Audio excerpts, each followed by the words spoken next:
The meeting room felt too warm, the air stifling as Octavia slid the termination papers across the glass tabletop. She didn't bother looking up from her tablet, her manicured nails tapping impatiently against the screen. "Your director has persuaded me you're no longer essential. We're restructuring," she said, voice clipped and efficient. My stomach clenched. 17 years. I'd given 17 years to building this company's entire digital infrastructure from nothing, now reduced to a 60-minute exit window. Garrison leaned against the wall, arms crossed over his chest. The slight upturn at the corner of his mouth told me everything I needed to know. He'd been gunning for me since the day he arrived 3 years ago. A woman who understood systems he couldn't comprehend was apparently too threatening to his fragile ego. Any questions? Octavia finally looked up, eyebrow arched, clearly annoyed that I hadn't already scurried away. I kept my voice steady. Just one. Who's handling the adaptive cycling protocol? Garrison straightened, stepping forward. We're implementing always-on architecture. Your little cycling system was inefficient. Modern systems don't need rest periods. He said it with such confidence, such crushing arrogance. I nodded, knowing exactly what would happen. I designed their server infrastructure using biomimetic principles, systems that required periods of reduced load, just like human muscles need recovery. It wasn't a defect. It was deliberate design. Our servers used 40% less energy and had 70% fewer failures than industry standard. I see. I stood, smoothing down my skirt. Then I wish you luck. Security will meet you at your desk, Octavia said, already turning her attention back to her tablet. As I walked out, Garrison muttered, "Should have stayed in your lane, Linnea." I cleared my desk methodically, the security guard shifting uncomfortably beside me. I took my plants, my coffee mug, the photos of my daughter. I deleted nothing from my computer. I changed no passwords. I altered no settings. I simply gathered my personal items and walked out, head high as coworkers averted their eyes. At home, I kicked off my heels and opened a bottle of wine. The cycling protocol should have initiated at midnight, shifting processing loads and allowing different server clusters to enter low-power states. But they'd overridden it. My phone lit up at 3:17 a.m., 6 missed calls, 12 text messages, all increasingly desperate, systems crashing, customer data inaccessible, everything's overheating. Call us back. I poured another glass and waited, watching the minutes tick by. By 4:30 a.m., Garrison called himself. "What did you do?" he hissed. "Absolutely nothing. That's the problem. Fix this now or we'll sue you into oblivion." For what? Designing systems that worked perfectly until you broke them? I took a slow sip. Those servers were specifically calibrated for load cycling. Run them continuously at full capacity, and they'll burn themselves out. That's sabotage. That's thermodynamics. Check the maintenance logs. Everything was documented. You just never bothered to read them. 3 more hours passed. Octavia herself called next, her voice tense with barely controlled panic. "Name your price. We need you here now." Before we continue further, thank you for giving this story a chance. If you're enjoying this corporate revenge tale, please take a moment to like this video, subscribe to the channel, and hit that notification bell. Your support helps bring more stories like this one. Now, let's get back to Linnea's situation. My name is Linnea Arden. I'm 43, divorced, with a daughter in college. I climbed the IT ladder when women in tech were still novelties to be tolerated rather than colleagues to be respected. I built infrastructure systems that mimicked natural biological patterns, systems that breathe, rest, and regenerate. My approach saved millions in energy costs and hardware replacements, but try explaining biomimetic computing to executives who think technology should run like tireless machines. I started at the company when it was still a startup operating from a converted warehouse. Back then, Terrence, the founder, recognized my potential. "You think differently," he'd said. "That's exactly what we need." Under his leadership, I thrived, eventually becoming the chief infrastructure architect. Everything changed when Terrence sold the company 3 years ago. The new ownership brought in Garrison as technology director, a man with impressive credentials, but traditional thinking. From day one, he questioned my methods. "Servers don't need rest periods," he'd argue during meetings. "That's outdated thinking. It's not about what servers need," I'd explain. "It's about system longevity and energy efficiency." He'd dismiss me with a wave. "We need reliability, not your pet theories." I'd bite my tongue, knowing the data supported me. Our servers experienced 70% fewer failures than industry standard. Our energy costs were 40% lower. The numbers spoke for themselves, but Garrison wasn't interested in listening. The breaking point came 6 months ago when Octavia replaced our previous CEO. Young, ambitious, and eager to make her mark, she aligned herself with Garrison immediately. They shared the same vision: aggressive growth, cutting-edge appearance, and modern methodologies. My practical, sustainable approach didn't fit their glossy presentation slides. I tried adapting. I created reports showing the long-term benefits of my system. I demonstrated how our infrastructure outperformed competitors. I even attempted to modernize certain aspects to appease them. Nothing worked. In meetings, Garrison would interrupt me mid-sentence. "Let's move on to solutions that scale," he'd say, effectively silencing me. Octavia would nod approvingly, her attention already elsewhere. 2 weeks before my termination, I overheard them in the break room. "She's resistance we don't need," Garrison said. "Her systems are black boxes only she understands." "Can we replace her?" Octavia asked. "I've been documenting everything. We can transition within a month." I walked away quietly, heart pounding. I knew then what was coming, but I didn't intervene. I didn't sabotage. I simply waited. Now, as I held my phone with Octavia begging for help, I felt no joy, only confirmation. "I want 30% of what this outage costs you, paid as a consulting fee," I said calmly. "That's extortion," she sputtered. "That's the market rate for emergency rescue from catastrophic failure. Ask any disaster recovery specialist." She paused. "Fine, get here now." I took my time arriving. The server room was chaos, technicians frantically working while executives hovered. The hardware was literally smoking from being pushed beyond capacity. I addressed the room. "The system needs 12 hours of complete shutdown to cool and reset. There's no shortcut." Octavia paled. "That's millions in lost business." "Yes, and completely avoidable if you'd listened." Garrison stepped forward, face red. "This is ridiculous. We can force a reset and—" "Garrison, and permanently damage half your hardware," I cut in. "But please, go ahead, if you think you know better." The room fell silent. 12 hours, I repeated. "And I'll need complete autonomy to restore the systems properly." Octavia nodded tersely. "Do it." For the next 12 hours, I sat alone in the darkened server room, watching temperature gauges slowly drop.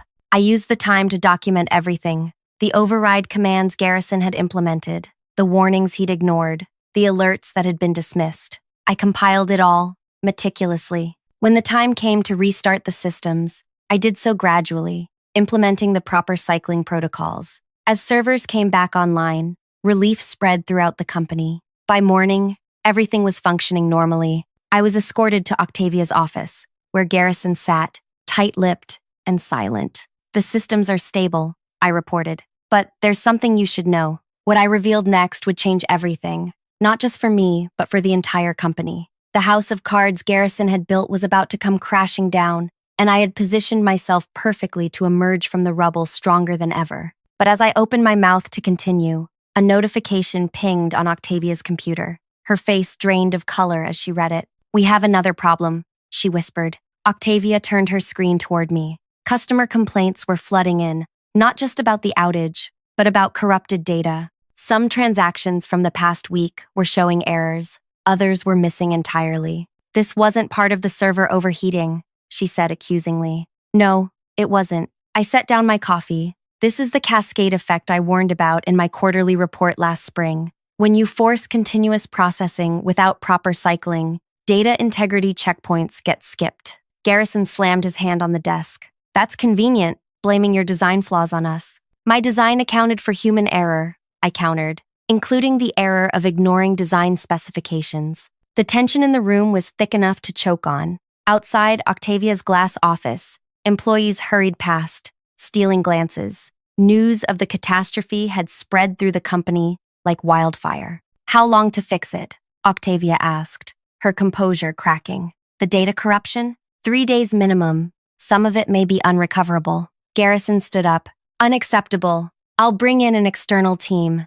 "Who won't understand the architecture?" I interrupted. "They'll take twice as long and recover half as much." Octavia's phone rang. She glanced at the screen. eyes widening. It's Hudson, the company's largest client. She took the call on speaker, voice suddenly warm. Hudson, good morning. Is it? The man's voice was ice cold. We've lost access to our entire inventory management system. Our warehouses are at a standstill. That's millions in shipping delays. What exactly is happening, Octavia? She looked at me pleadingly. I wrote a note. I can fix their system first. 4 hours. Hudson, I understand your frustration. We experienced a system-wide failure due to, she glanced at Garrison, an implementation error. We have our lead architect working on priority restoration. Your systems will be functional within 4 hours. 4 hours is still 4 hours too many. We have contractual guarantees of 99.9% uptime.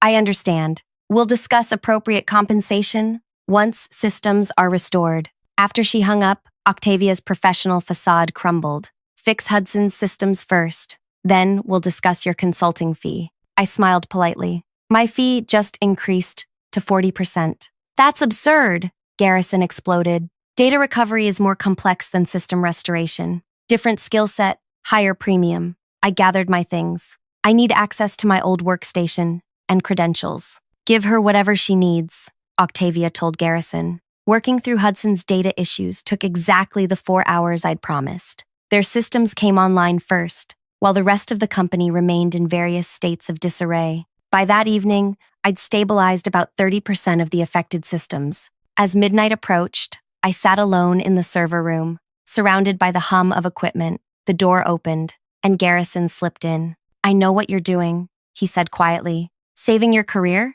I didn't look up from my screen. Playing the hero after sabotaging us. I swiveled my chair to face him. That's a serious accusation. You knew the cycling system would fail if we changed it. I documented that fact in 12 different reports. Reports nobody had time to read. Reports you were paid to read, Garrison. That was literally your job. He stepped closer. I've been going through the logs. There's an authentication signature showing you accessed the system remotely last night. My heart stuttered, but I kept my expression neutral. That's my automated monitoring alert. It pings the system daily to check status. Again, documented in the system specifications. Convenient. Thorough, I corrected. Unlike your understanding of the infrastructure. He leaned down, voice low. When this is over, you're done in this industry. I have connections you can't imagine. Threatening the person saving your company. Bold strategy. The next morning, I presented a recovery timeline to Octavia. 5 days to full restoration, with critical systems prioritized. She looked exhausted, dark circles under her eyes. The board is meeting this afternoon, she said. They want answers. I'm sure Garrison has plenty of those. Her eyes narrowed. This was your system. You bear responsibility too. My system worked perfectly for 7 years. It failed the moment someone decided they knew better than its architect. Later that day, I was summoned to the boardroom. 12 executives sat around the table, with Octavia and Garrison at one end. I was directed to a seat at the opposite end, physically positioned as the adversary. Ellis, the board chairman, spoke first. Miss Arden, we understand you designed the infrastructure that failed. I designed an infrastructure that operated flawlessly for 7 years with 0 unplanned downtime. It failed when Director Lowry overrode the core operating principles despite documented warnings. Garrison interjected. The cycling protocol was outdated technology. Every major competitor uses always-on architecture. Every major competitor has triple our hardware replacement costs and double our energy consumption, I countered. Ellis raised his hand. The question before us is simple. How do we prevent this from happening again? You restore the original cycling protocols, I said. Or we modernize properly with redundant always-on systems, Garrison argued. A board member leaned forward. What would that cost? Around $7 million for hardware upgrades, plus increased operating costs of roughly $2 million annually, Garrison said confidently. And to restore Miss Arden's system, 0 additional cost. The hardware is designed for it. The room fell silent as they processed this. Ellis cleared his throat. Miss Arden, would you step outside while we discuss? In the hallway, I paced, running calculations in my head. The outage had already cost them at least $10 million in lost business and client compensation. My 40% fee would be significant. After 20 minutes, I was called back in. We've made a decision, Ellis announced. We'll be restoring your cycling protocol for now, but transitioning to a hybrid system over the next 6 months. We'd like to offer you a 3-month contract to oversee the transition. I hadn't expected that. My consulting rate is triple your previous salary, plus the fee already agreed upon for the emergency response. Ellis slid a contract across the table. We value expertise, Miss Arden, even if some failed to recognize it. Garrison's face was a storm cloud. Octavia looked resigned. I'll need to review the terms, I said, taking the contract. Of course. In the meantime, please continue the recovery efforts. Over the next 3 days, I worked around the clock. Systems came back online, one by one. Data was recovered where possible. The company limped back to operation. On the 4th day, I found Garrison in my old office, going through my archived files. Looking for something? I asked from the doorway. He jumped slightly. Research for the transition plan. Those files are outside the scope of your access permissions. I'm the technology director. Nothing is outside my scope.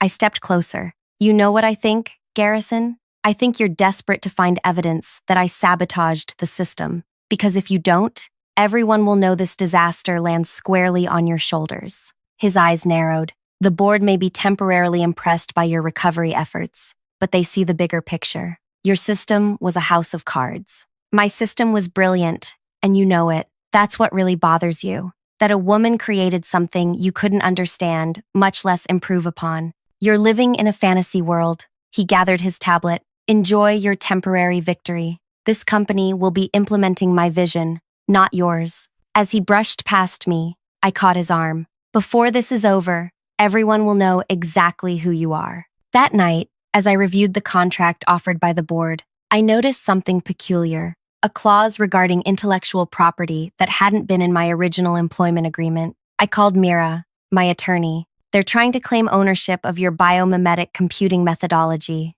she confirmed after reviewing the document. Not just the implementation you created for them, but the entire concept. That's why they want me back. They're afraid I'll take it elsewhere. Precisely. And this transition plan they're proposing? It looks like they want you to document everything. Then they'll likely terminate you again once they have what they need. I thought about Garrison's smug face, about Octavia's cold dismissal after 17 years of service, about the board's sudden interest in my expertise now that they needed it. What if I counteroffer? I asked. With what terms? I smiled, knowing exactly what I wanted. Terms they won't be able to refuse, but will regret accepting. The next morning, I returned to the office with my revised contract and a flash drive containing something I discovered during the recovery process. Something that would change everything. As I waited in the lobby for my meeting with Ellis, my phone buzzed with a text from an unknown number. Check your email now. We need to talk before you meet the board.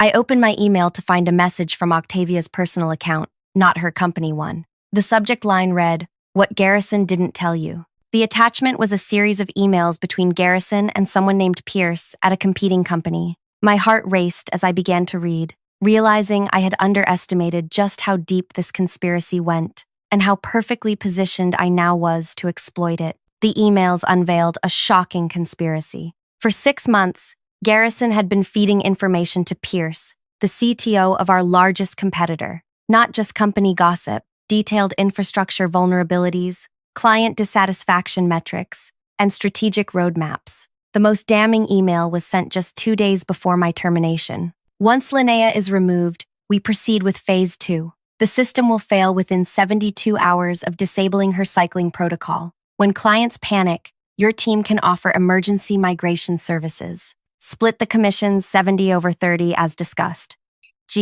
My hands trembled as I scrolled through more messages. This wasn't just corporate sabotage. It was calculated destruction of something I'd spent nearly 2 decades building. I quickly forwarded the emails to my personal account and my attorney. Then I texted Octavia, "Meeting in 15 minutes, your office." When I arrived, Octavia was pacing, her usual confidence replaced with jittery anxiety. "I only found those emails this morning," she said immediately. "I was reviewing Garrison's communications after the board raised questions about his implementation decision. And I was blindsided. I had no idea he was working with Pierce." I studied her face for signs of deception. "You fired me on his recommendation.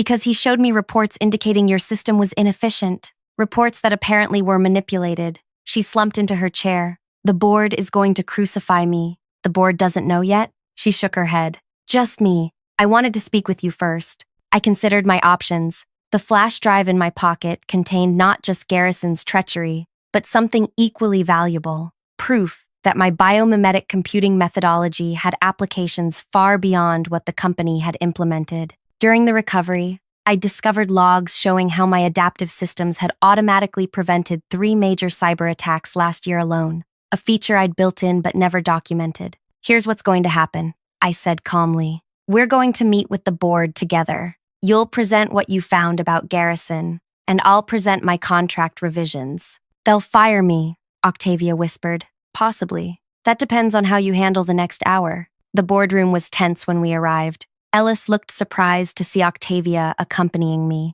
Before we discuss my contract, I began. Miss Winters has information critical to the company's security. Octavia connected her laptop to the projector with shaking hands. As the emails appeared on screen, gasps and mutters filled the room. Ellis's face darkened with every slide. Where is Garrison now? He demanded. Security is escorting him from the building, Octavia replied, voice steadier than I expected. I've also initiated emergency protocols to lock down all systems he had access to and contacted our legal team about pressing charges. Ellis turned to me. Did you know about this? I discovered evidence of tampering during recovery, but Miss Winters identified the external connection. The half-truth came easily. Let Octavia have that small win. I had bigger targets. This is outrageous, one board member exclaimed. We could be facing massive liability if clients learn their data was deliberately compromised, not to mention the competitive intelligence that's been leaked, added another.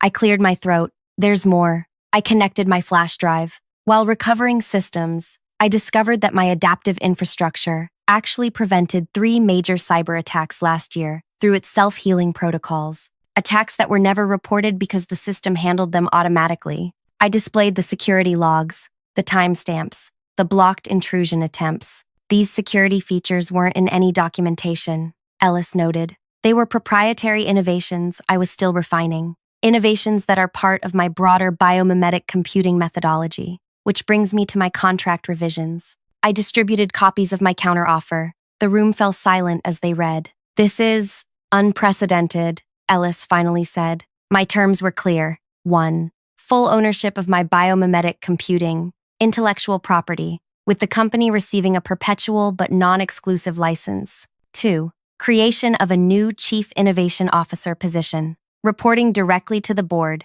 not to Octavia. 3. 15% royalty on all implementations of my methodology, both existing and future. 4. Public recognition as the creator of the technology in all company materials. 5. A seat on the board of directors. You're leveraging our crisis for personal gain, one member accused. I'm establishing fair value for innovations that saved this company from complete collapse. Twice. Once from external attacks you never knew about, and once from internal sabotage.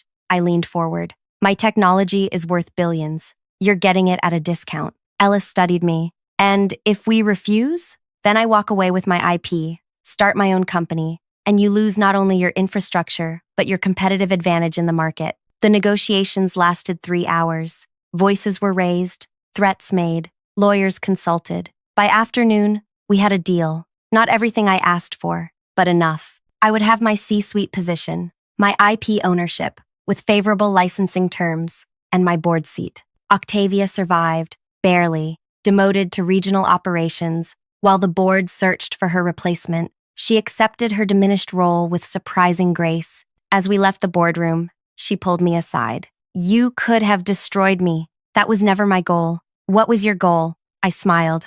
Recognition, respect, the chance to build something lasting. You've certainly achieved that, she hesitated. For what it's worth, I'm sorry. I should have looked deeper before acting on Garrison's recommendations. Yes, you should have. I offered no absolution. Some bridges remain burned. The next month transformed everything. Garrison faced criminal charges for corporate espionage. Several clients who had been approached by Pierce's company during our outage came forward with their stories, strengthening the case against him. I assembled a team of brilliant engineers who understood my vision. We expanded the biomimetic computing platform, applying its principles to new domains. The stock price soared when we announced partnerships with 3 Fortune 100 companies eager to implement our energy-efficient, self-healing infrastructure. 6 months later, I stood on stage at the National Technology Summit, accepting the Innovation Impact Award. The applause was thunderous as I approached the microphone. Thank you.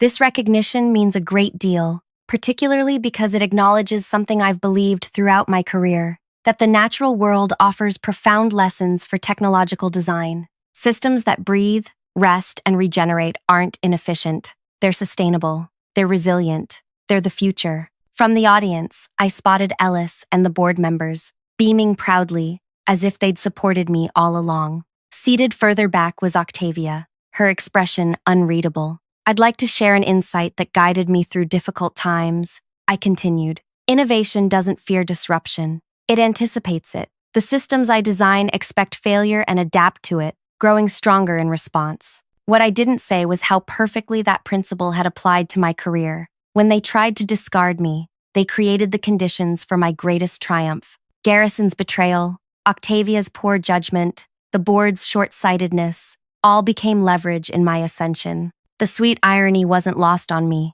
In trying to render me obsolete, they had made themselves obsolete instead. Now they worked for me, implementing my vision, executing my strategy. As I concluded my speech to resounding applause, a message appeared on my phone, an alert from the adaptive system monitoring our main competitor's public-facing web services. They were experiencing cascading failures across their network, the same competitor that had conspired with Garrison to poach our clients. I smiled, slipping the phone back into my pocket. Sometimes karma needs no assistance. Sometimes the systems we build deliver justice all on their own. If you enjoyed this tale of corporate revenge and justice served cold, please take a moment to like this video and subscribe to the channel. Share your thoughts in the comments. Have you ever witnessed someone underestimated who later proved their true value? Your engagement helps bring more stories like Linnea's to light, where intelligence and patience triumph over corporate politics and betrayal. Until next time,